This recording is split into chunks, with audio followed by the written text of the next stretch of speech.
अच्छी राइटिंग देखने को मिल रही है, क्योंकि यही सबसे ज़्यादा एक्शन आपको डेरिवेटिव फ्रंट पर दिख रहा है। तो ऐसे में हम ऑप्शंस के आंकड़ों के जरिए समझने की कोशिश करेंगे कि राइटर्स अगले हफ्ते के लिए कौन सी रेंज देख रहे हैं, और इसे बताने के लिए हमारी मदद करेंगे हमारे आज के एक्सपर्ट। हमारे साथ शेयर खान बाय BNP पारेबास के गौरव रत्न पारखी मौजूद हैं। गौरव नमस्कार, स्वागत है आपका। और गौरव हमें ट्रेड्स तो अपने देंगे ही, साथ साथ सस्ता ऑप्शन भी बताएंगे। लेकिन गौरव, सबसे पहले तो निफ्टी का डेटा आपने समझा होगा, जिस तरीके के बिल्डअप हम 17,000 की कॉल 17,000 की पुट में देखने को मिल रहा है, उससे एक चीज तो क्लियर है कि अब 17,100 को पार करना, उसके ऊपर टिकना निफ्टी के लिए जरूरी है फर्दर तेजी के लिए।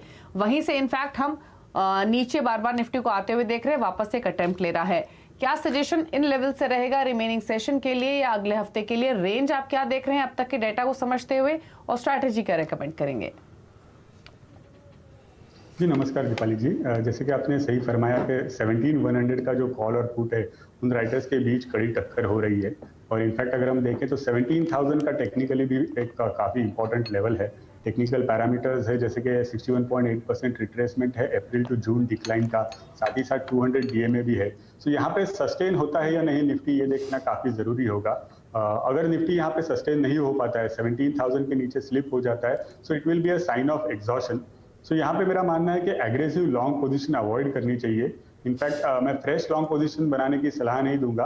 अगर कोई ऑलरेडी लॉन्ग है, अगर कोई ऑलरेडी ये ट्रेंड राइड करते हुए आए हैं, तो वो अपना पार्शियल प्रॉफिट बुक कर सकते हैं इस लेवल पे, और रेस्ट ऑफ द पोजीशन जो है वो 17,000 के स्टॉप लॉस से होल्ड कर सकते हैं फॉर 17,200। लेकिन अगर निफ्टी 17,000 के नीचे स्लिप हो जाती है तो सेल पोजीशन भी बना सकते हैं। यानी कि 17,000 बेसिकली जो है वो सार लेवल के तौर पे आप यूज कर सकते हैं, स्टॉप एंड रिवर्स। यानी फिलहाल for short term long position 17,000 का स्टॉप लॉस रखिए, लेकिन अगर 17,000 ब्रेक होता है तो लॉन्ग पोजीशन एग्जिट करके साथ में शॉर्ट पोजीशन भी बना सकते हैं।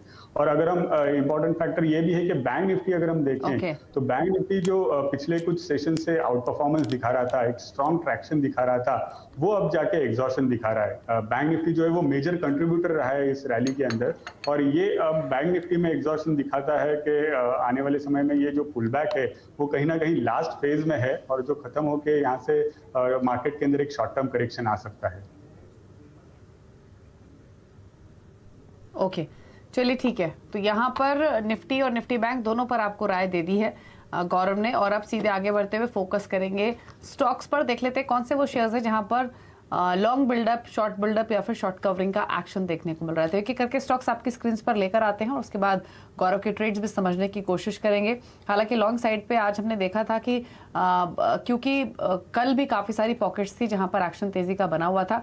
F&O सेटअप के फिलहाल F&O सेटअप के हिसाब से आप देखिए SBI life all time highs इसने आज टच किए हैं। यहाँ पर बिल्डअप तेजी का बना हुआ है। टाटा स्टील 7.5% ऊपर है, डॉक्टर लाल पैथलैब 7% ऊपर है, TVS मोटर्स नए रिकॉर्ड हाइस पर 6% की तेजी दिखा रहा है रिजल्ट्स का रिएक्शन।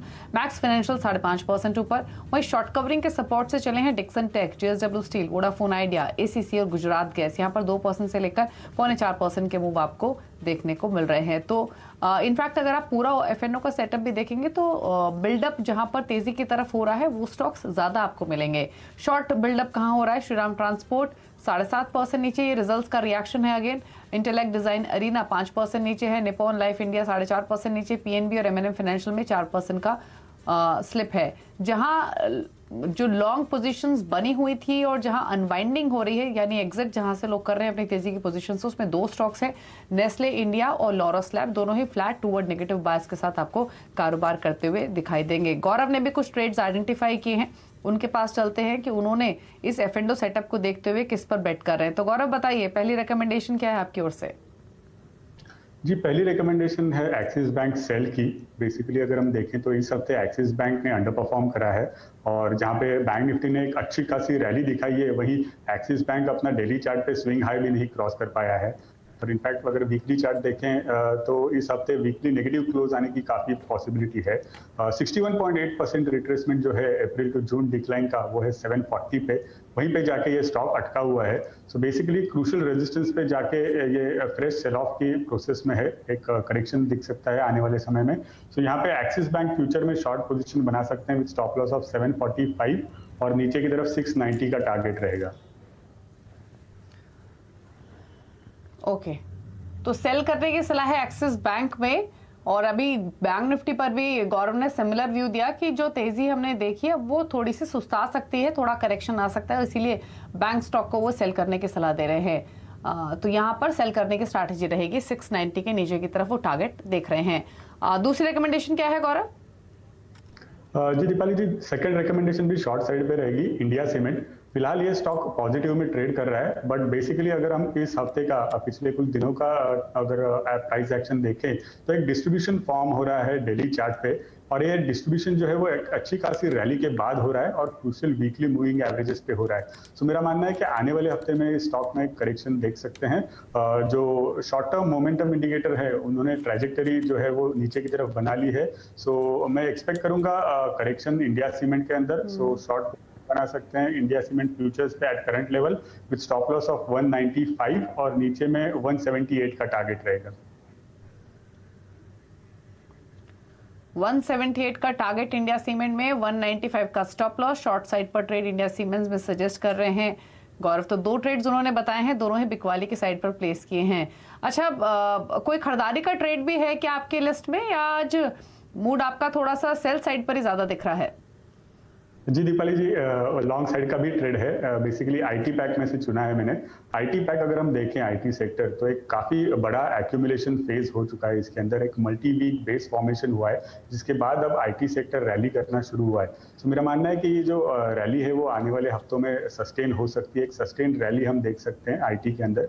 और विद इन आईटी सेक्टर अगर हम इंडिविजुअल स्टॉक्स देखें तो स्टॉक्स लार्ज कैप जैसे कि इंफोसिस है, टीसीएस है, उनमें एक इंटरमिटेंट पुलबैक्स आए हुए हैं। इनफैक्ट जो सेकंड लाइन काउंटर्स है जैसे कि माइंडट्री है, एल&टी इंफोटेक है, उनके अंदर भी डिसेंट पुलबैक्स इंटरमिटेंटली आ चुके हैं। लेकिन ये पर्टिकुलर काउंटर जो है टेक महिंद्रा, उसके अंदर अभी तक कोई मीनिंगफुल पुलबैक नहीं आया है। बट अब जाके ये स्टॉक जो है वो एक डिसेंट पुलबैक के प्रोसेस में है।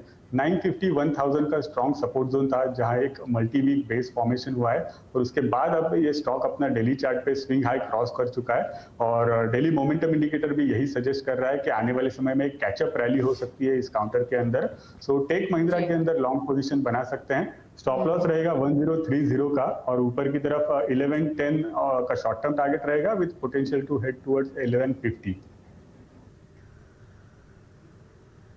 1110 के शॉर्ट टर्म टारगेट्स, उसके बाद 1150 भी जाने की कोशिश कर सकता है टेक महिंद्रा। बाय करने का सजेशन फिलहाल 1053 पर आप इस स्टॉक को ट्रेड करते हुए दिख रहे हैं। चलिए रुक रहे हैं इसी के साथ एक ब्रेक के लिए, लेकिन जब लौटेंगे तो आपको बताएंगे एक ऐसा ऑप्शन जो सस्ता है लेकिन बड़ी कमाई करा सकता है। गौरव ने निकाला ये ऑप्शन, जानेंगे उनसे एक ब्रेक के बाद।